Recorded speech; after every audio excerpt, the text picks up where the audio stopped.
1 രാജാക്കന്മാർ 21 അധ്യായം 1 മുതൽ 29 വരെയുള്ള വാക്യങ്ങൾ. നാബോത്തിന്റെ മുന്തിരിത്തോട്ടം. ജസ്രയേൽക്കാരനായ നാബോത്തിന് ഇസ്രായേലിൽ സമരിയ രാജാവായ ആഹാബിന്റെ കൊട്ടാരത്തോട് ചേർന്ന് ഒരു മുന്തിരിത്തോട്ടമുണ്ടായിരുന്നു. ഒരു ദിവസം ആഹാബ് നാബോത്തിനോട് പറഞ്ഞു, എനിക്ക് പച്ചക്കറിത്തോട്ടം ഉണ്ടാക്കാൻ നിന്റെ മുന്തിരിത്തോട്ടം വിട്ടുതരണം. അത് കൊട്ടാരത്തിന്റെ സമീപമാണല്ലോ. അതിനേക്കാൾ മെച്ചമായ ഒരു മുന്തിരിത്തോട്ടം ഞാൻ നിനക്ക് തരാം. പണമാണ് വേണ്ടതെങ്കിൽ വില തരാം. എന്നാൽ നാബോത്ത് പറഞ്ഞു, എൻ്റെ പിതൃസ്വത്ത് വിൽക്കുന്നതിന് കർത്താവ് ഇടയാക്കാതിരിക്കട്ടെ.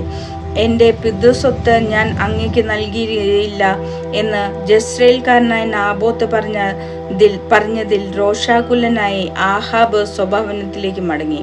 അവൻ മുഖം തിരിച്ച് കട്ടിലിൽ കിടന്നു. ഭക്ഷണം കഴിച്ചതുമില്ല. അവന്റെ ഭാര്യ ജെസബേൽ അടുത്ത് വന്ന് ചോദിച്ചു, അങ്ങ് എന്താണ് ഇത്ര ശോഭിച്ചിരിക്കുന്നത്? ഭക്ഷണം കഴിക്കുന്നില്ലല്ലോ. അവൻ പറഞ്ഞു, ജസ്രയേൽക്കാരനായ നാബോത്തിനോട് അവന്റെ മുന്തിരിത്തോട്ടം വിലയ്ക്ക് തരിക, അല്ലെങ്കിൽ വേറൊന്നിനു പകരമായി തരിക എന്ന് ഞാൻ പറഞ്ഞു.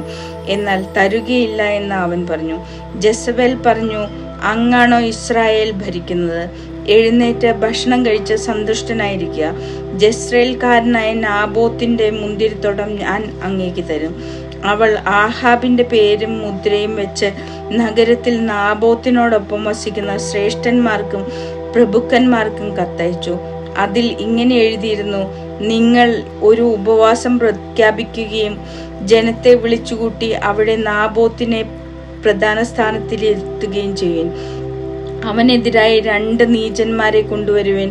നാബോത്ത് ദൈവത്തിനും രാജാവിനും എതിരായി ദൂഷണം പറഞ്ഞു എന്ന് അവർ കള്ളസാക്ഷ്യം പറയട്ടെ. അപ്പോൾ അവനെ പുറത്തു കൊണ്ടുപോയി കല്ലെറിഞ്ഞു കൊല്ലുവിൻ. പട്ടണത്തിലെ ശ്രേഷ്ഠന്മാരും പ്രഭുക്കന്മാരും ജെസബേൽ എഴുതിയതുപോലെ പ്രവർത്തിച്ചു. അവർ ഉപവാസം പ്രഖ്യാപിച്ചു, ജനത്തെ വിളിച്ചുകൂട്ടി. നാബോത്തിനെ പ്രധാന സ്ഥാനത്തിരുത്തി. നീചന്മാർ ഇരുവരും അവനെതിരെ ഇരുന്നു. അവൻ ദൈവദൂഷണവും രാജദൂഷണവും പറഞ്ഞു എന്ന് അവർ ജനത്തിന്റെ മുൻപിൽ നാബോത്തിനെതിരായി കുറ്റം ആരോപിച്ചു. അവർ അവനെ പട്ടണത്തിന് പുറത്തു കൊണ്ടുപോയി കല്ലെറിഞ്ഞു കൊന്നു. നാബോത്തിനെ കല്ലെറിഞ്ഞു കൊന്ന വിവരം ജെസബേലിനെ അറിയിച്ചു. അത് കേട്ടയുടനെ ജെസബേൽ ആഹാബിനോട് പറഞ്ഞു, എഴുന്നേൽക്കുക, ജസ്രയേൽക്കാരനായ നാബോത്ത് വിലയ്ക്ക് തരാൻ സമ്മതിച്ച മുന്തിരിത്തോട്ടം കൈവശപ്പെടുത്തിക്കൊള്ളുക.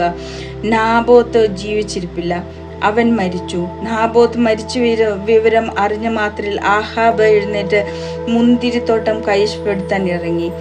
തിഷ്ബ്യനായ ഏലിയായോട് കർത്താവ് അരുളി ചെയ്തു, നീ ചെന്ന് സമരിയയിലുള്ള ഇസ്രായേൽ രാജാവ് ആഹാബിനെ കാണുക. അവൻ നാബോത്തിന്റെ മുന്തിരിത്തോട്ടം കൈവശപ്പെടുത്താൻ എത്തിയിരിക്കുന്നു.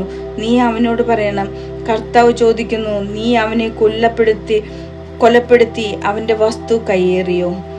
അവനോട് വീണ്ടും പറയുക, കർത്താവ് അരുളി ചെയ്യുന്നു, നാബോത്തിന്റെ രക്തം നായ്ക്കൾ നക്കി കുടിച്ച സ്ഥലത്ത് വെച്ച് തന്നെ നിന്റെ രക്തവും നായ്ക്കൾ നക്കി കുടിക്കും.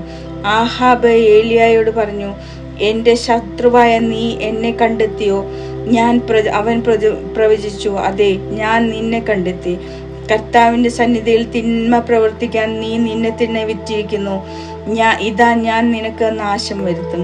ഞാൻ നിന്നെ നിർമ്മാർജ്ജനം ചെയ്യും. ആഹാബിന് ഇസ്രായേലിലുള്ള എല്ലാ പുരുഷന്മാരെയും സ്വതന്ത്രരെയും അടിമകളെയും ഞാൻ നിഗ്രഹിക്കും. നീ എന്നെ പ്രകോപിപ്പിക്കുകയും ഇസ്രായേലിനെ കൊണ്ട് പാപം ചെയ്യിക്കുകയും ചെയ്തതിനാൽ ഞാൻ നിന്റെ ഭവനത്തെ നെബാത്തിന്റെ മകൻ ജെറോബോവാമിന്റെയും അഹിയായുടെ മകൻ ബാഷായുടെയും ഭവനങ്ങളെ പോലെ ആക്കി തീർക്കും. ജെസബേലിനെ കുറിച്ചും കർത്താവ് അരുളി ചെയ്തിരിക്കുന്നു, ജസ്രയേലിന്റെ അതിർത്തികൾക്കുള്ളിൽ വെച്ച് ജെസബേലിനെ നായ്ക്കൾ തിന്നും. ആഹാബിന്റെ ഭവനത്തിൽ നിന്ന് നഗരത്തിൽ വെച്ച് മരിക്കുന്നവനെ നായ്ക്കൾ ഭക്ഷിക്കും. നാട്ടിൽ പുറത്തു വെച്ച് മരിക്കുന്നവനെ പറവകളും. ഭാര്യയായ ജെസബേലിന്റെ പ്രേരണയ്ക്ക് വഴങ്ങി കർത്താവിന് അനിഷ്ടമായത് പ്രവർത്തിക്കാൻ തന്നെ വിറ്റ ആഹാബിനെ പോലെ ആരും ഉണ്ടായിട്ടില്ല. ഇസ്രായേലിന്റെ മുൻപിൽ നിന്ന് കർത്താവ് തുരത്തിയ അമോര്യരെ പോലെ അവൻ വിഗ്രഹങ്ങളെ പിഞ്ചെന്ന് ഏറ്റവും മ്ലേച്ഛമായി പ്രവർത്തിച്ചു. ആഹാബ് ഇത് കേട്ട് വസ്ത്രം കീറി ചാക്കുടുത്ത് ഉപവസിക്കുകയും ചാക്ക് വിരിച്ച് ഉറങ്ങുകയും മനം തകർന്ന് തല താഴ്ത്തി നടക്കുകയും ചെയ്തു. അപ്പോൾ തിഷ്ബ്യനായ ഏലിയായോട് കർത്താവ് അരുളി ചെയ്തു, ആഹാബ് എൻ്റെ മുൻപിൽ എളിമപ്പെട്ടത് കണ്ടില്ലേ? അവൻ തന്നെ താഴ്ത്തിയതിനാൽ അവൻ്റെ ജീവിതകാലത്ത് ഞാൻ നാശം വരുത്തുകയില്ല. അവൻ്റെ പുത്രൻ്റെ കാലത്തായിരിക്കും യാ ഭവനത്തിന് ഞാൻ തിന്മ വരുത്തുക.